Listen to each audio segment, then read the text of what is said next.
Hello, I'm Waqar Rizvi, and this is Scope.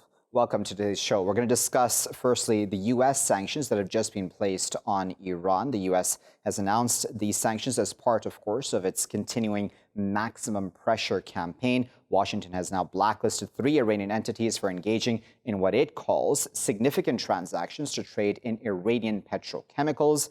Also, the measure includes the blacklisting of Iran's Armed Forces Social Security Investment Company and its director. On top of that, the U.S. Commerce Department has also said it will be boycotting a number of entities that is, including 5 Iranian nuclear scientists for their part in, quote-unquote, aiding Tehran's nuclear energy program. Now, at the same time, we know that Iran, as well as many other countries around the world, are currently going through a major coronavirus outbreak. How does this square with the very real humanitarian needs right now on the ground in Iran? Iranian officials, including Foreign Minister Zarif, President Rouhani, as well as others, have made pleas already, saying that these sanctions should be ignored at this time because Iran really needs more access to medicines and other such needs, which would help it then defeat coronavirus within its borders and to help the rest. Even Pakistan, China, and others have requested the United States to lift those sanctions, again, keeping this context of coronavirus in mind. Let's discuss all of that a bit further. We're now joined by Yousof Azizi, who is a researcher at Virginia Tech School of Public and International Affairs. He's working on his dissertation about U.S. foreign policy decision-making and Iran's nuclear program. He's joining us now from Virginia in the U.S. Joining us from Tehran is Seyed Mohammad Marandi, who is a professor at the University of Tehran. And joining us from Palmerston North in New Zealand is Sirous, who is a tutor and guest lecturer at the Center for Defense and Security Studies at Massey University in New Zealand. Sirous, Professor Marandi, and Yousof, thank you to all three of you for your time today. Mohammad Marandi, let me start with you, if I may. What do you make of this maximum pressure campaign at this time? I don't think that the United States really cares about the optics. The American media and even opponents to Trump in the United States have not made any significant comments in protest to the new sanctions or the maximum pressure campaign in general over the past few weeks. Senator Sanders has made a very mild statement of criticism of sorts, but other than that, we haven't seen anything significant in any of the major media outlets or among any major politician in the United States. So I don't think that the United States is under any pressure internally to shift their policy towards the country. What the Americans have been doing over the past few years, especially under Trump, of course, this policy of maximum pressure was initiated by Obama, and he carried out this policy, this inhumane policy, for years until the nuclear agreement. But and after that, he never really fully abided by the agreement. But under Trump, the maximum pressure campaign went further, and the objective has always been to make Iranians suffer, whether under Obama or Trump. Under Trump, even more so. And people have died because it's difficult for Iran to import medicine or the materials needed to produce medicine at home by pharmaceutical companies. And sometimes there are certain medicines that are of urgent need, yet they're not accessible because Iran can't use the global banking sector. But this particular case is different because not only is this a very dangerous situation for Iran and the whole world, but also the fact that the Americans are trying to increase the spread of the virus in Iran. They don't seem to care about the fact that the virus doesn't know any borders and that it will spread outside of Iran if it's not contained inside the country. Okay, so Yousof, the argument from the American side possibly would be, listen, it's the Iranians who mismanaged their situation within the country and didn't respond as they possibly should have when it comes to this virus and dealing with it from day one, that they were in denial, et cetera, et cetera. Those at least may be the American arguments, and that, what's happening right now in Iraq, for example, where, there's been these attacks, these continuing rocket attacks on the U.S. compounds and bases where U.S. troops are based, that the Americans need to act and need to place sanctions on Iran continually in the face of that. What do you make of that, Yousof? So yes, we can accept some kind of mismanagement in Iranian government, especially this current administration, and somehow a kind of corruption in Iranian system. But we cannot ignore the fact that the United States sanction against Iran, against the ordinary Iranian people, would damage the country, the economy, and the health system. First of all, we have to acknowledge the fact that the Iranian health system is one of the best in the region, and it has been dramatically improved in the past 4 decades. Sirous, what are your thoughts about that sort of criticism? We can certainly level legitimate criticism or otherwise on Iran's government and possibly how it's dealt with coronavirus, but sanctions make that situation much worse, doesn't it? Absolutely. I mean, there's a whole lot of mismanagement and, corruption going on, but corruption and mismanagement is not going to make 100 masks become 200 masks. So even if you manage it in the best of ways, if you don't have enough medication, if you don't have enough masks, if you don't have enough protective clothing, those stuff are going to run out under any sort of management, whether you do it by the books, absolutely great, or whether you mismanage it, stuff are going to run out. And, that's when you need to be able to access, markets to be able to buy masks, N95, buy, hand detergents, all sort of stuff. And not giving Iran access to the market is, I think, a separate thing from its mismanagement and corruption. These two are not going to be, it's not in the same line. Masks run out, whether you're a good manager or whether you're a bad manager. So continue with your thoughts where you're left off, Yousof, about talking about what you see as the impact of these sanctions. Yes, and also I wanted to say that we must also understand that health system, like other parts of the Iranian society, for example, economic sectors, have been under severe pressure because of economic sanction of the United States in recent years. But as Professor Marandi said, this virus is not looking at the borders. It's not the problem of the country nor a region. It's a global crisis. Because of that, some international organizations, activists, and politicians, even the member of U.S. Congress, called for the Trump administration to at least temporarily lift some of the sanctions, because those sanctions are the primary reason for shortages of much-needed medication and medical equipment in Iran. Even we can see now, I'm living in the United States, in Washington, D.C., we can see in developed countries like the United States itself that the hospitals facing coronavirus are running out of masks for its staff and other important medical equipment. So we can acknowledge the mismanagement in Iran, but also we can also see that the United States sanctions has severe effect on Iranian domestic issues in health system. Okay, so let me go to Mohammad Marandi with my next question, because Iran, Professor, has also asked for a $5 billion emergency loan from the IMF. Now, interestingly, obviously, the U.S. is one of the main board members, really, of the IMF executive board as well. And you know that the IMF has just rejected a loan request, emergency loan request by Venezuela as well. Do you think that essentially we've entered an era where even when it comes to humanitarian emergency needs, we are now seeing politics playing out at a time when these sorts of differences between countries shouldn't be superseding the needs of people on the ground? I don't think that's anything new. The United States has been pursuing genocidal policies in our part of the world for decades. I personally survived 2 chemical weapons attacks during the Iran-Iraq War. These weapons were provided to Saddam Hussein by Western European countries at that time and the United States. And the United States provided Saddam Hussein with intelligence to use those weapons to gas people. So this is not something extraordinarily unexpected, but the crudeness in the way in which the Trump regime is actually pursuing this at this moment is, I think, somewhat surprising for many. Obama pursued similar policies in destroying Yemen alongside destroying Libya and supporting extremist forces. It's interesting, though, isn't it, that even Ben Rhodes, who, as you know, was part of the Obama administration, has actually tweeted saying that even he is against these sanctions that the U.S. is placing. It seems that even those who truly do not agree with Iran, possibly on many policies, at this point in time are asking the administration for reasonable humanitarian policies. What do you make of that?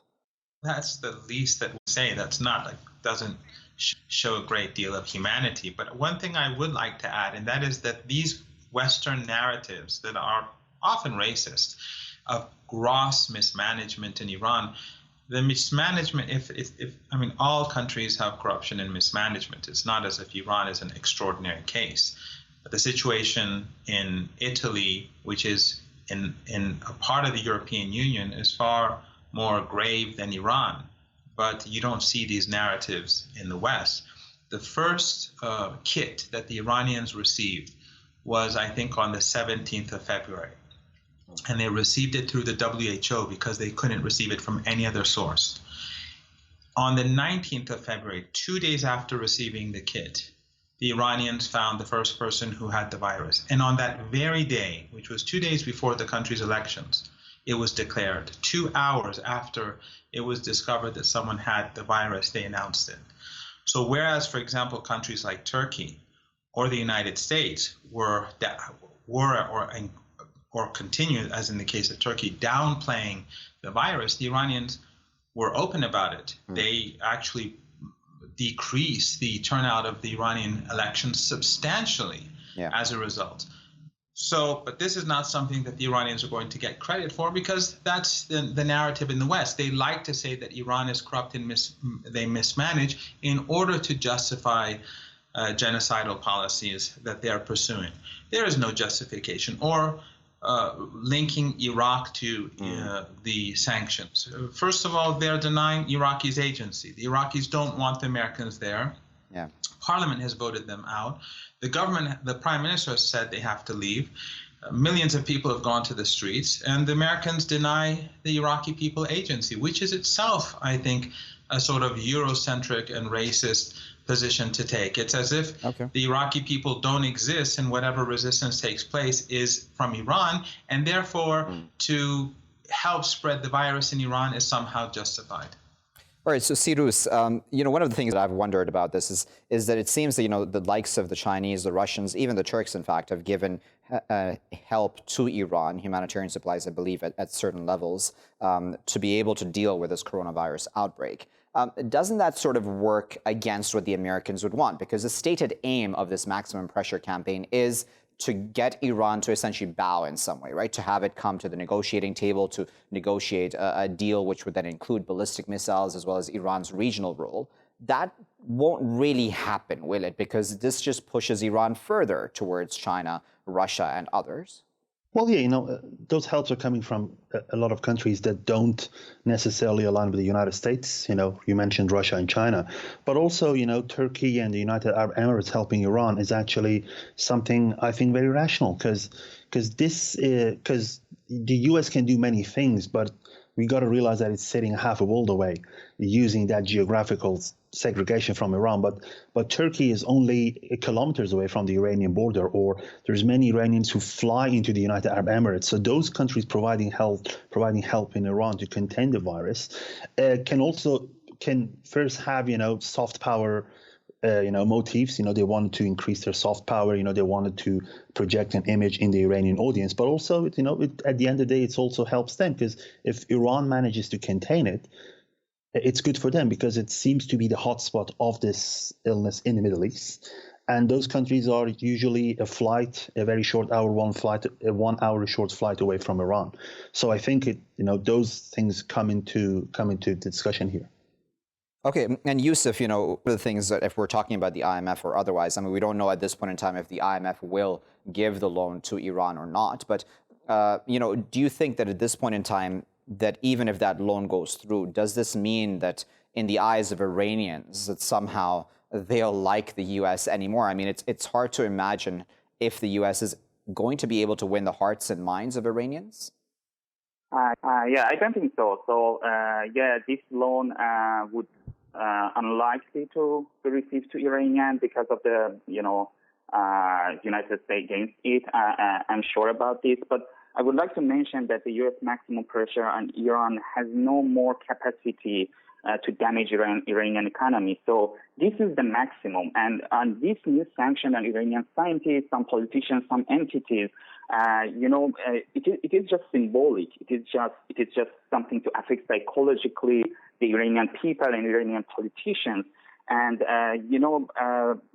if United States really want to make pressure on Iran, it has to be accompanied by European Union and United Nations. And this is the reason that United States administration several times called the European Union to join them on putting sanction on Iran. Mohammad Marandi, I'll you in and ask you about, when Foreign Minister Zarif made that essentially his plea, right? And it was quite a powerful moment, I imagine, for any foreign minister of any country to come out that openly, really, and to say that, listen, he wasn't talking just, and I believe I'm paraphrasing his words, he said that he's talking not just as foreign minister, but also just as a human being. Do you think that was, and that is good policy making in the sense that does that not show a bit of vulnerability on the part of Iran that these sanctions really are affecting it? Because, there have been some arguments from within Iran which say that these sanctions don't affect us. We've gotten beyond them. No, I don't think anyone in Iran has said that the sanctions don't have an effect. I think the argument among many in Iran is that the sanctions do not have the desired effect. And I think that's a valid argument. That's an argument that Dr. Zarif makes and the president makes and their political critics also make. So the sanctions definitely have an impact. The foreign minister, of course, is walking a fine line.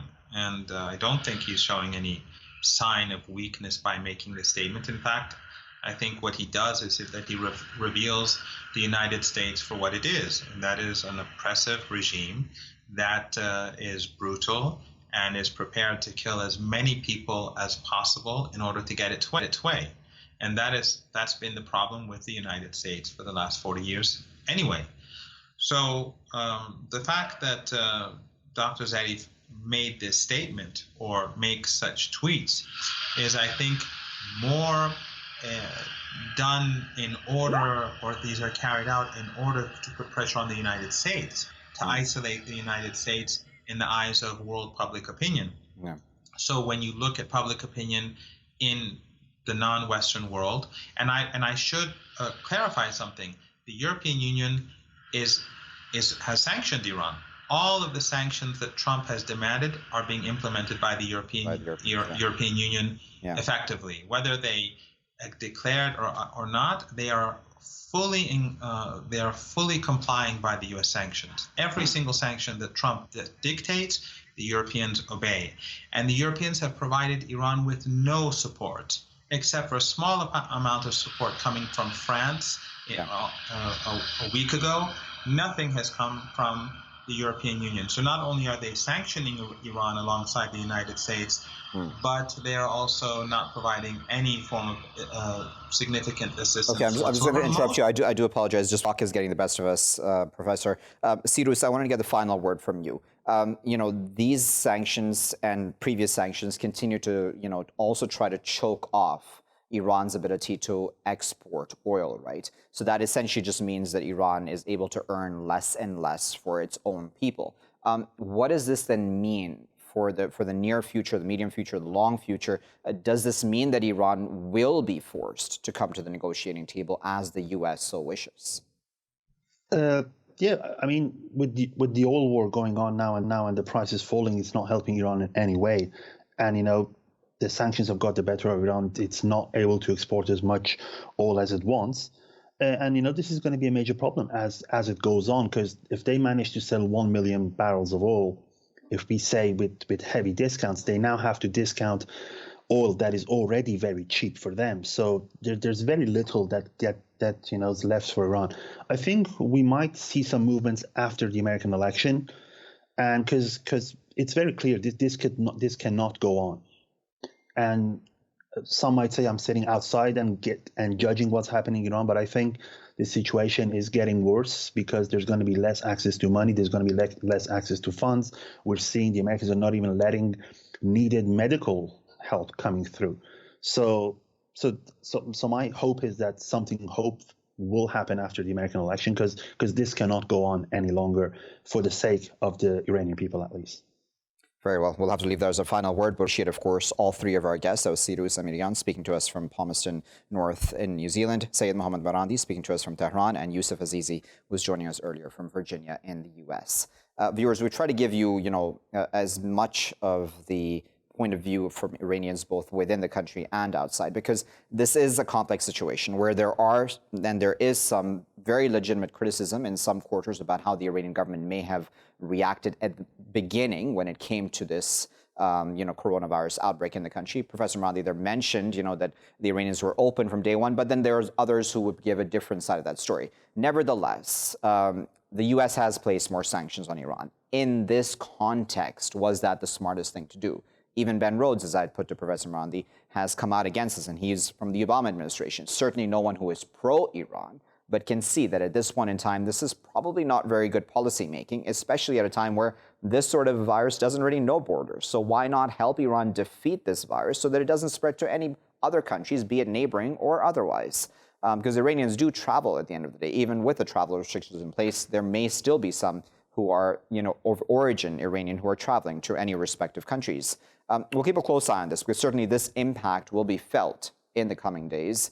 Although there are countries from around the world, as I said, China, Turkey, Russia, and others who are helping Iran at this time. Even Pakistan, as I said, has asked for the U.S. to lift these sanctions for humanitarian reasons at this time so Iran can access medicines that it so badly needs. I'll be back with the next segment after this break. Stay tuned.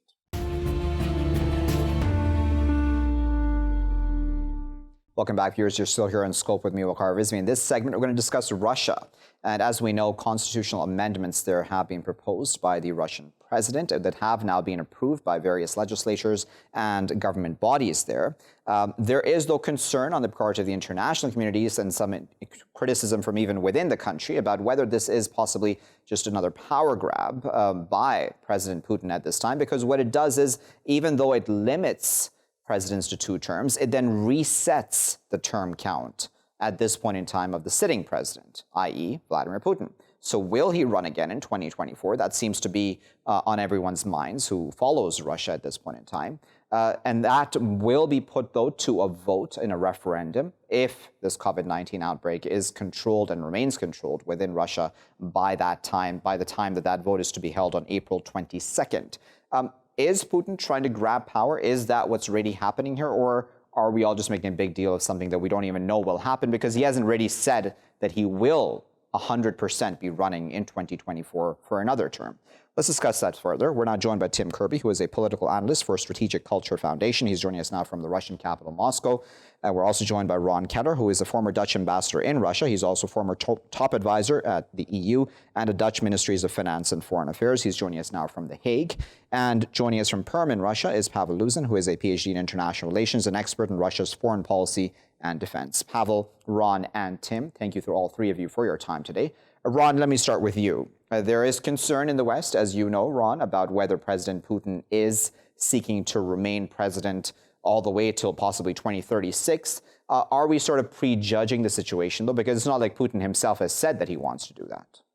I think it's very likely that Vladimir Putin will run for president one more time. All signs indicate that this is a pre-planned, scheduled, and organized way to continue his stay in power, and it's not completely illogical. Systematically over the years, opponents' potential alternatives have been either eliminated or discredited, or a combination of the two. And I think that there is hardly an alternative to Vladimir Putin available. So from that angle, even if there would be a kind of a democratic choice, all signs put to Putin anyway. And I think the constitutional change that he instigated point very much into an organized plan to stay in power. Tim, what do you make of it? Well, I think the thing we have to do is go back to context and maybe take Putin out of the picture, because he's sort of blinding the process. The Russian Constitution was written in a moment of capitulation. Like after World War II, the Japanese Constitution was written after they capitulated, and interestingly enough, they're forbidden from having an army other than a tiny defense force. After Germany lost World War II, interestingly enough, East Germany became communist and West Germany became liberal. Interesting how they chose to have their constitutions coincided with who took over their territory. Okay, so the context of the Russian Constitution is made in the early 90s when Russia was absolutely destroyed. on its knees, and there are a lot of policies in it that seem very questionable if you want to have a respectable country. Because when Putin revealed that he was first going to do this whole process of trying to update the Constitution, the first thing he said was the clause that, as it stands now, international law is superior to Russian law. Now, how can you have a nation that functions, or especially a powerful nation, when you have to submit to international law, which more or less just kind of means the West? Because whenever international rulings happen, they never come from Africa. Okay, so then, Pavel, the concern, though, is, I mean, if I take all of that into account, the context as well, the context and the concern is that amendment which would reset the term count of the sitting president. Why put that in? Why not just say, okay, from Putin onwards, from 2024 onwards, any president who is elected is then limited to 2 terms? We deal with consolidated authoritarian system, and this system is trying to keep itself in order. So all these amendments, so-called amendments made by Putin, proposed by Putin, they contradict to the constitution. And of course, this amendment towards the new terms for Putin, this amendment is aimed for continuing Putin's in power till 2036 or maybe later, because in 2036 there will be another amendment. It's just an option for the authoritarian system to prolong itself as much as possible. So it's a typical logic for any authoritarian system in this world. Okay, so Ron, one of the points that Tim there brought up, and it's an important one, is that till now, international law has superseded Russian law, even for within the country. It does make sense, though, doesn't it, to change that? I mean, any country anywhere in the world would always want its own laws to be more important within its own borders. That's logical, isn't it? Well, it sounds logical, but if you think a little bit deeper into it, it is actually a common practice that international law goes beyond national law. Bear in mind, we have a logical order of regional legislation, countrywide legislation, international legislation. By definition, the international law covers a wider set of areas. International law is set by all nations together in the framework of the UN or in other treaties. So the moment a country voluntarily adheres to a part of international law, it is understandable and logical that it adheres to that law. It's very strange if Russia would sign up to an international law system and then not live up to it. So international law is something which is by definition is above all national laws, and countries voluntarily adhere to it, yes or no. And I think Russia, by changing this constitutional paragraph, makes an important step away from international cooperation, away from the international community. And I deeply regret that, because Russia should and has to be a part of the global community. The world needs Russia, and Russia needs the world. Don't hide away from international obligations. But then, Ron, as Tim had then said, if we're completely honest with ourselves, Ron, it is a lot of the Western powers who sort of have this a very big influence when it comes to international law. It's not exactly a very equal system, right? So if there were international laws designed, which, at this time of, a lot of anti-Russian feelings in many parts of the Western world, that sort of then squares things against Russia. You know what I mean? Like, in the sense that it feels like if this is all just a ganging up on Russia, then for Russia to say, okay, I'm just going to respect my own laws, in its context makes sense, doesn't it? Well, to give you an example, after the Second World War, the world community, including the then Soviet Union, agreed not to take territory from other countries violently. This is something which you call is international law. It's an agreement. Let's not start wars anymore. And every country then signed up to it voluntarily, including the Soviet Union. This is not dictated by the West. This is dictated by civilization, I should say. And again, if you step out of the international discussion or negotiations or the setting up the establishment of international law, if you step away from it, you isolate yourself. If you want to change the international law system, be part of it, be an active contributor to the discussions to it. And yes, it's true that a large part of the order, the global order, economically and judicially, was set after the Second World War by the conquerors, including the Soviet Union, by the way. It is true that currently, when you have a multipolar world with countries like China and India and other countries also being very much superpowers, it's logical that international law is established and set by the new power constellation. But in order to do that, you have to be part of it. Okay. Don't walk away from it. All right, so Tim, let's discuss, and I want to get your reaction, of course, to the international law aspect of things, but it also seems, Tim, that even from within Russia, those who would traditionally be very pro-Putin and are not necessarily pro-West are also very nervous about Putin just remaining in power. Do you think that there is legitimate room for that sort of criticism about Putin's intentions at this time? Well, yes, because everyone was really expecting him to reveal who he would endorse as being the guy after him. But there's a problem with Russian history. It's very difficult to retire as the leader of Russia. The best retirement plan for a leader of Russia is a timely death. And unfortunately, that's the reality of things. And he really has not put forward anyone to take his place. And there's always the theory, well, there's no one to take his place. There's no one to take his place. Well, there's been, and there still is, plenty of time to create the necessary momentum to create the person that could take his place. And also, things have been rather stagnant since the Maidan happened in Ukraine, more or less, economically and so on. And it might be time for sort of something new to come in and push the country forward. Because all of the various people who would be willing to make radical change in Russia are going to use this as an excuse that if we don't make radical change, there will never be change. So in a lot of ways, it actually weakens Russia as a country. And like I was saying before, this whole Putin issue with the Constitution completely blinds all the other points of what's happening. It's all we're talking about here. It's all that people are talking about in Russia, when there have been people who have been standing outside in the snow for years, the single-person pickets who've wanted a lot of things that are going to happen with this, especially like declaring Russians to be the so-called state-forming ethnicity of the Russian nation, which is an important point, which we're not discussing. It's also an interesting philosophical point. Russia could be going from liberalism to illiberalism via these constitutional changes, but no, we're just going to talk about Putin because that's all that matters. And that's the real shame. The meat and bones, the bread and butter of this new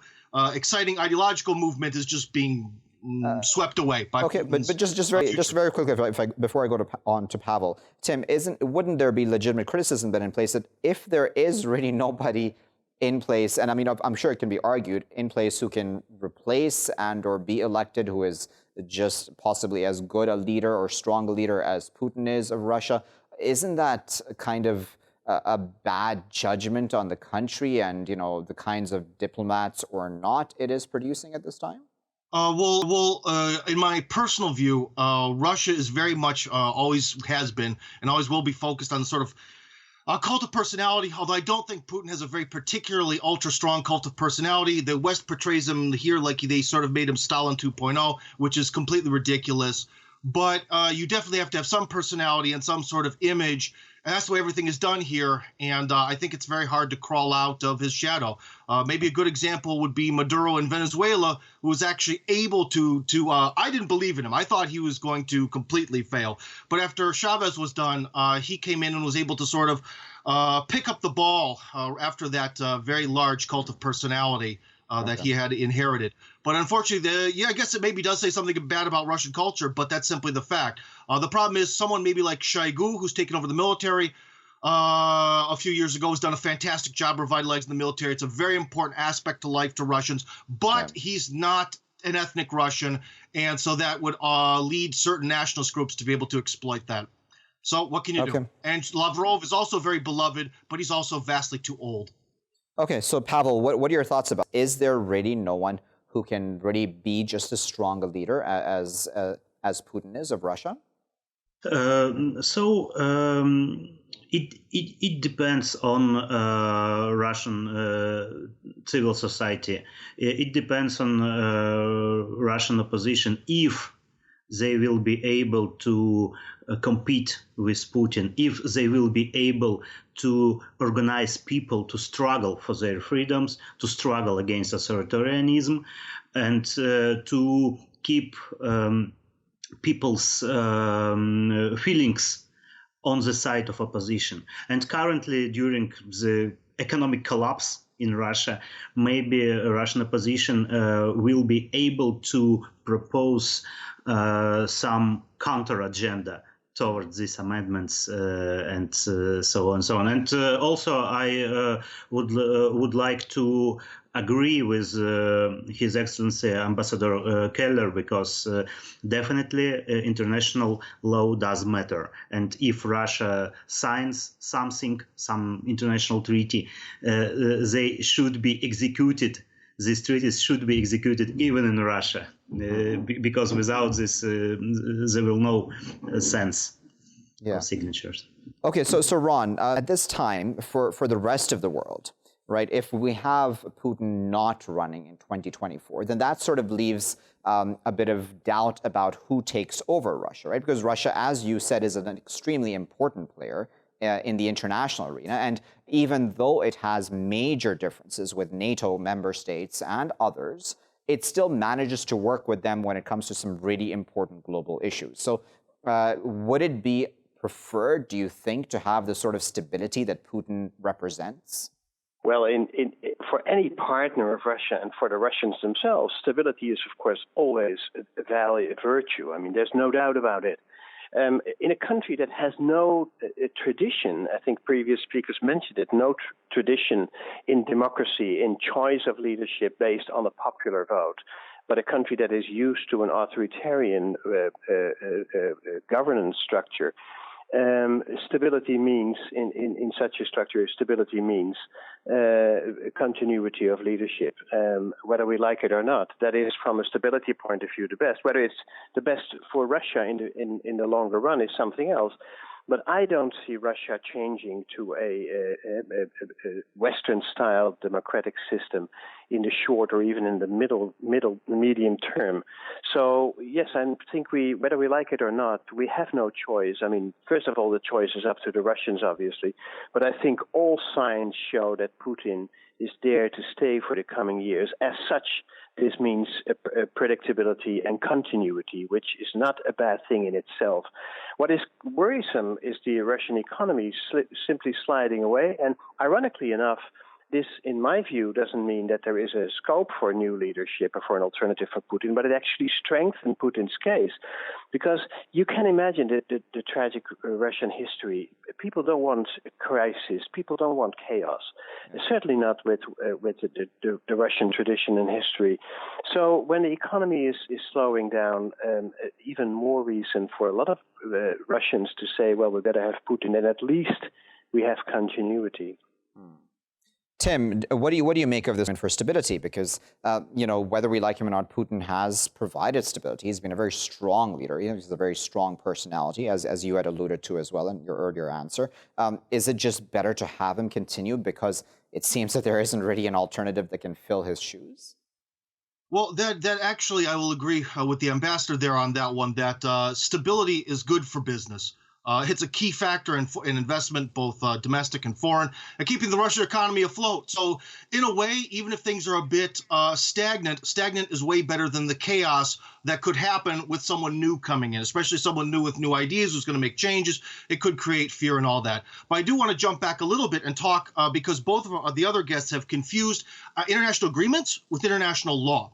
Remember, in the United States, I'm subject to the laws the American government makes. I don't get to make agreements with them. That's the difference. If Russia makes an international agreement voluntarily, that's one thing. If someone else makes a law for Russia, if they don't win a vote at the UN, then I don't think they should have to obey it. That's the nuance there, and that's what's also very important. And but then again, we have to also be honest, is that people make rules and people don't often obey them, very much so in Russia. So that's another thing about these constitutional changes.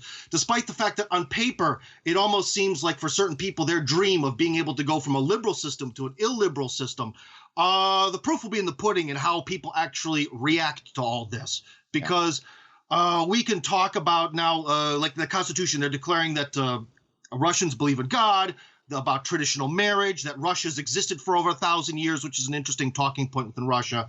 But will that actually play out into making this newer, different, progressive Russia going into the future?